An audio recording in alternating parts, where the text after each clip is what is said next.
MS Dhoni की injury CSK के लिए ब्लेसिंग इन डिस्गाइज है या फिर वाकई में एक झटका। ये सवाल इसलिए निकल के आ रहा है क्योंकि एमएस धोनी पहले 2 हफ्ते के लिए अवेलेबल नहीं है और इसका मतलब सिंपल है कि संजू सैमसन अब एक प्रोमिनेंट विकेट कीपर बैटर के तौर पर खेलेंगे। वो एक लेगेसी की जो बात कर रहे थे कि पास ऑन होनी है एमएस धोनी से संजू सैमसन को, इसलिए खरीदा है और शायद उसकी जरूरत से ज्यादा जल्दी आ गई है।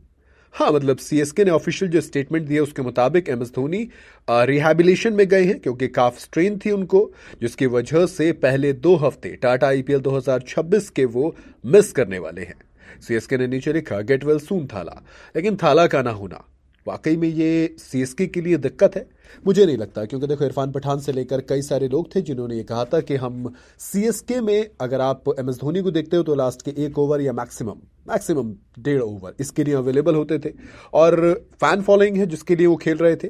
वरना मैच में अब आप कार्तिक शर्मा जो उनके प्रॉपर रिप्लेसमेंट के तौर पर देखा था, एक विकेट कीपर बैटर जो ताबड़तोड़ हिटिंग करता है, जिसने रिसेंटली जो छक्के लगाने का रिकॉर्ड बनाया, फिर practice session, all of them were so good. So कहीं ना कहीं एक स्ट्रॉन्ग 11 बनकर आ रही है। अगर आप बिना एमएस धोनी के भी देखेंगे तो हाँ, आपकी ओपनिंग बिल्कुल फिट थी जो बता दी गई थी पहले ही। ऋतुराज गायकवाड, संजू सैमसन ओपन करेंगे। नंबर 3 पर अब आपके पास सरफराज, कार्तिक, उर्विल पटेल और आयुष महात्रे, ये सब के सब ऑप्शन अवेलेबल हैं। एंड एमएस धोनी के ना होने से, संजू सैमसन विकेट कीपर बनने से आपके पास एक एक्स्ट्रा बैटर को खिलाने का एक अच्छा मौका मिल जाता है। वो एक्स्ट्रा बैटर जो आपके लिए एक प्रोमिनेंट फिनिशर भी बन सकता है। प्रशांत वीर और कार्तिक शर्मा दोनों पर सीएसके ने 14 करोड़ 20 लाख रुपए खर्च किए थे जो अब शायद इस्तेमाल में आ सकते हैं।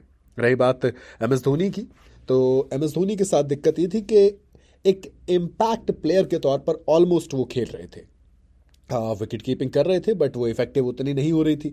दूसरी तरफ जब आप एमएस धोनी को देखते हो तब आप ये भी देखते हो कि हाँ, कई बार क्या वाकई में आप एमएस धोनी को 9 नंबर 10 नंबर पर खिलाते हो।